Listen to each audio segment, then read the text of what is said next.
जोहार साथियों, मैं मुकेश बिरुआ। कुर्मी समुदाय के द्वारा आदिवासी का दर्जा की मांग के आंदोलन के बीच कई सारे महत्वपूर्ण तथ्यों से हमारा आपका ध्यान हट सा गया है। मैं इस वीडियो में उन्हीं तथ्यों की ओर आपका ध्यान आकृष्ट करना चाह रहा हूँ।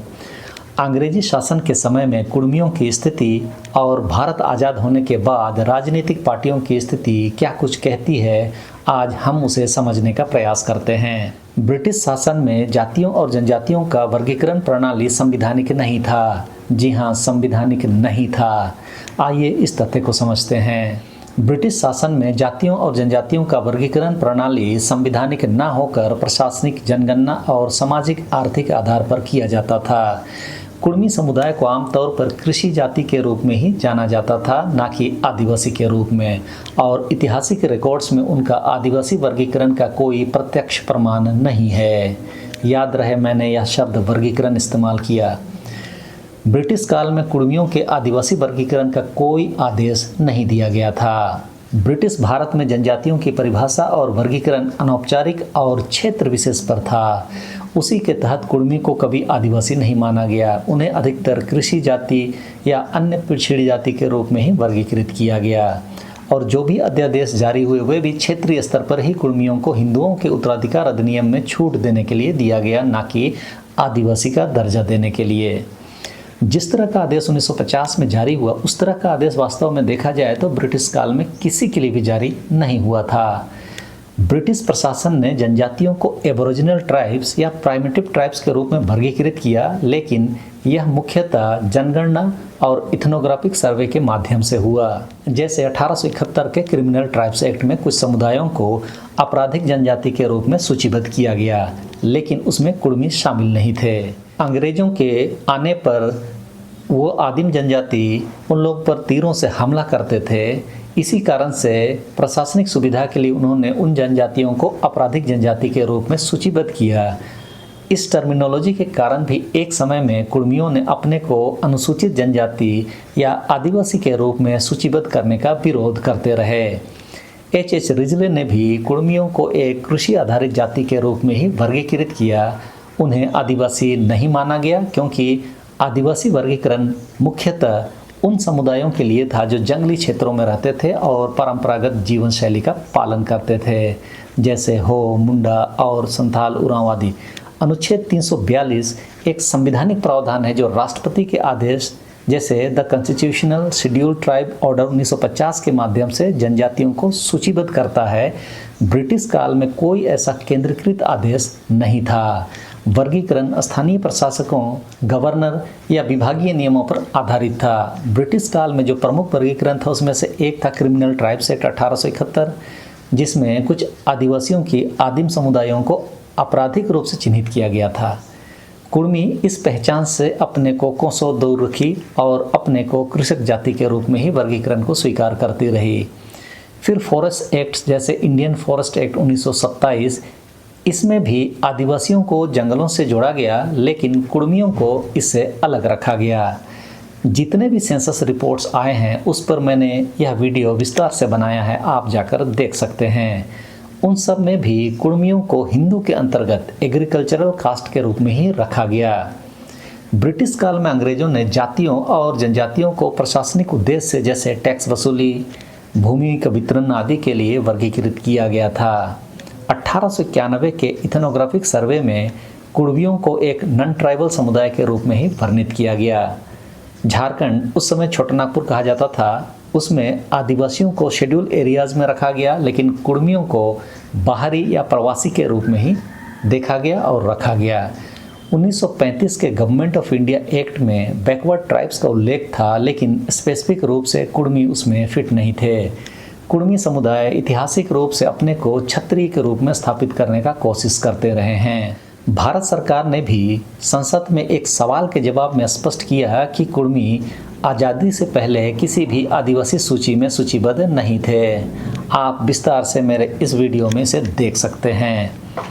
ब्रिटिश काल में जो भी वर्गीकरण व्यवस्था उपलब्ध था वह सिर्फ प्रशासनिक, जनगणना और सामाजिक आर्थिक सर्वे के लिए था और क्षेत्रीय स्तर पर वर्गीकरण किया जाता था। एक बात तो यह हुई। जिस गैजेट नोटिफिकेशन की बात बार बार हो रही है उसे भी थोड़ा गहराई से समझ लेते हैं कि आखिर वह क्या आदेश है जिसके इशारे पर पूरा कुर्मी समुदाय नाच रहा है।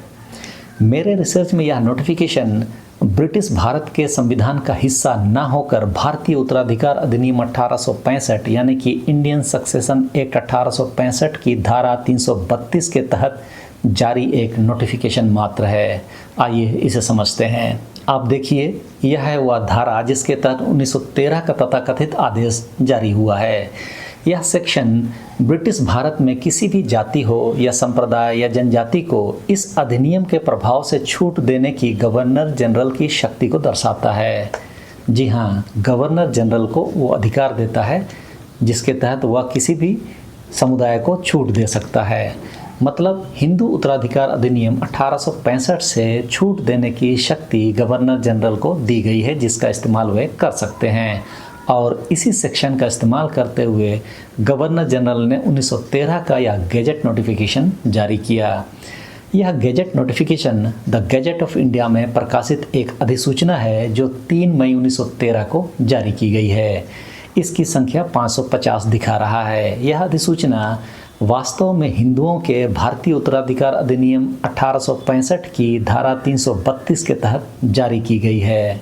जी हाँ, इंडियन सक्सेशन एक्ट 1865 की धारा 332 के तहत, न कि संविधान की किसी धारा के तहत, जैसा कि 1950 के अधिसूचनाओं में जिसे भारत के संविधान के अनुच्छेद 342 के तहत आदेश जारी किया जाता है। मैंने अपने पहले की कई सारी वीडियोज़ में यह सब बातें आपको बता ही चुका हूँ कि यह आदेश सिर्फ छूट को दर्शा रहा है। आज उस धारा को भी समझ लेते हैं कि इंडियन सक्सेशन एक्ट 1865 की यह धारा क्या कहती है। यह लिखता है कि governor general of India in council को समय समय पर इस अधिनियम के पारित होने के भूतलक्षी प्रभाव से या भविष्यलक्षी प्रभाव से, यानी कि आदेश पारित होने के दिन से पहले की तिथियों को भूतलक्षी बोलते हैं और पारित होने के बाद की तिथियों को भविष्यलक्षी। तो इस भूतलक्षी या भविष्यलक्षी प्रभाव से एक आदेश द्वारा किसी भी जाति, समूह या समुदाय के उन सदस्यों को इस अधिनियम के संपूर्ण या किसी भाग को लागू करने से छूट देने की शक्ति होगी, जिन पर वह इस अधिनियम या आदेश में उल्लेखित अधिनियम के किसी भाग के उपबंधों को लागू करना या तो असंभव होगा या वे अनुचित समझते हों। यानी governor general of India in council के विवेक पर यह तय होगा लोगों से जानकारी लेकर कि यह अधिनियम का जो सेक्शन है वो किसी समुदाय पर कितना सही बैठता है। अगर असंगत होगा तो उस पर वह उस समुदाय को छूट दे सकते हैं। और governor general of India in council को समय समय पर ऐसे आदेश को रद्द करने की भी शक्ति होगी, परंतु रद्द करने के आदेश का भूतलक्षी प्रभाव नहीं होगा। यानी जिस आदेश को छूट देने के लिए उन्होंने जारी किया उस आदेश को रद्द करने की भी शक्ति governor general of India in council को होगी। इस धारा के अधीन पारित सभी आदेश या रद्द करने के आदेश भारत के राजपत्र में प्रकाशित किए जाएंगे और इसे आप भारत के राजपत्र में ही देख रहे हैं। बताइए अब हम इसमें क्या कहें। हिंदुओं के उत्तराधिकार अधिनियम की धारा के तहत दिया गया आदेश कब से देश का नोटिफिकेशन हो गया? क्योंकि कुर्मियों में भी आदिवासियों की तरह ही उत्तराधिकार से संबंधित पारंपरिक व्यवस्था थी, इसीलिए governor general of India in council की शक्ति का इस्तेमाल करते हुए उक्त आदेश जारी किया गया। इसमें स्पष्ट कह रहा है कि किसी भी जाति, समूह या समुदाय के लोगों पर यदि हिंदू उत्तराधिकार अधिनियम 1865 को पूर्णतः या अंशतः छूट देने की बात होगी तो governor general of India in council Indian succession act 1865 की धारा 332 के तहत अधिसूचना जारी कर वह छूट दे सकेंगे और वही छूट इस अधिसूचना में दिया गया, न कि आदिवासी का अधिकार दिया गया। तो इस धारा में गवर्नर जनरल इन काउंसिल को अधिकार था कि वह कुछ समुदायों जिनकी अपनी कस्टमरी लॉ अधिनियम के प्रावधानों से असंगत हों को अधिनियम के कुछ हिस्सों से छूट दे सके। और उत्तराधिकारी की पारंपरिक व्यवस्था कुर्मियों में भी थी, जो कि उत्तराधिकार और विरासत की कस्टमरी प्रथाएं यानी customary rules of succession and inheritance अधिनियम से असंगत थी, जिस कारण से उन्हें भी इस अधिनियम के तहत जारी नोटिफिकेशन में स्थान दिया गया। यह notification governor general of India in council, जो कि ब्रिटिश इंडिया का एग्जीक्यूटिव हेड होता था, के द्वारा जारी किया गया और होम डिपार्टमेंट के तहत अधिसूचित किया गया। यह संवैधानिक नहीं बल्कि प्रशासनिक नोटिफिकेशन है। यह संवैधानिक इसीलिए भी नहीं थी क्योंकि संवैधानिक प्रक्रिया संसद या संवैधानिक निकायों जैसे राष्ट्रपति की मंजूरी आदि से जुड़ी होती है और यह नोटिफिकेशन W.S. मॉरिस, जो उस समय secretary to government of India थे, के द्वारा हस्ताक्षरित था। यह नोटिफिकेशन संसद या विधायी प्रक्रिया से नहीं गुजरा। यह सिर्फ एग्जीक्यूटिव या प्रशासनिक शक्ति का उपयोग मात्र है, जबकि हो, मुंडा, संथाल, उरांव सहित देश के सभी आदिवासियों को भारत के संविधान के अनुच्छेद 342 एसटी सूची, अनुच्छेद 341 एससी सूची या संशोधन प्रक्रिया अनुच्छेद 368 के तहत संसद द्वारा पारित होते हैं, जैसा कि संवैधानिक अनुसूचित जनजाति आदेश 1950 है। तो इस तरह से 1913 का यह नोटिफिकेशन विधायी यानी कि लेजिस्लेटिव या संवैधानिक नहीं बल्कि प्रशासनिक छूट है। यह शुद्ध रूप से हिंदू उत्तराधिकार अधिनियम 1865 के कार्यान्वयन को प्रभावित करने वाला एक नोटिफिकेशन है और यही अधिकार 1925 की धारा 3 में राज्य सरकार को दिया गया है, जिसके तहत 1931 का नोटिफिकेशन जारी हुआ। यह धारा कस्टमरी कानूनों को लागू करने के लिए प्रशासनिक लचीलापन प्रदान करता है, न कि संवैधानिक अधिकारों का निर्माण करता है।